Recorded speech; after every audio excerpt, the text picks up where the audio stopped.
Dantų implantacija, jeigu kalbėti apie standartinę, kuomet nereikia kaulo ir minkštų audinių priauginimo, gali trukti nuo 30 iki 60 minučių. Dažnai pacientai reaguoja, valanda laiko, kai taip pagalvoju, vis tiek yra nemažas laiko tarpas, ten galima daug ką per valandą nuveikti.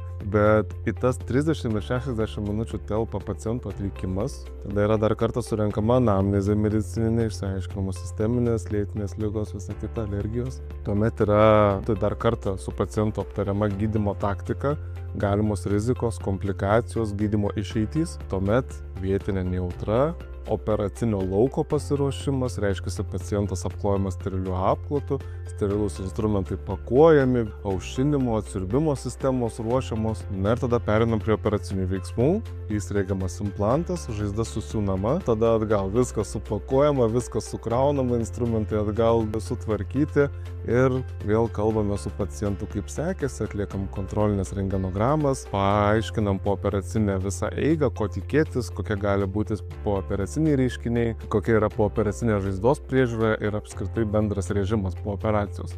Ir visa tai telpa į 30 ir 60 minučių. Tai operaciniai veiksniai sudaro absoliučią mažąją dalį tos visos procedūros. Tenka kartais pajuokauti su pacientais, juos nuraminant, kad daugiau kalbėsim šiandien negu operuosim. Dantų implantacija neretai yra lengvesnė ir mažiau kelia diskomfortą negu, pavyzdžiui, dantų rovimas. Abi šios procedūros be abejo yra neskausmingos. Mes užtikriname, kad pacientui neskaudėtų abiejų procedūrų metu, bet rovimo metu vis tiek tas diskomfortas yra tikrai gerokai didesnis negu atliekant dantų implantaciją.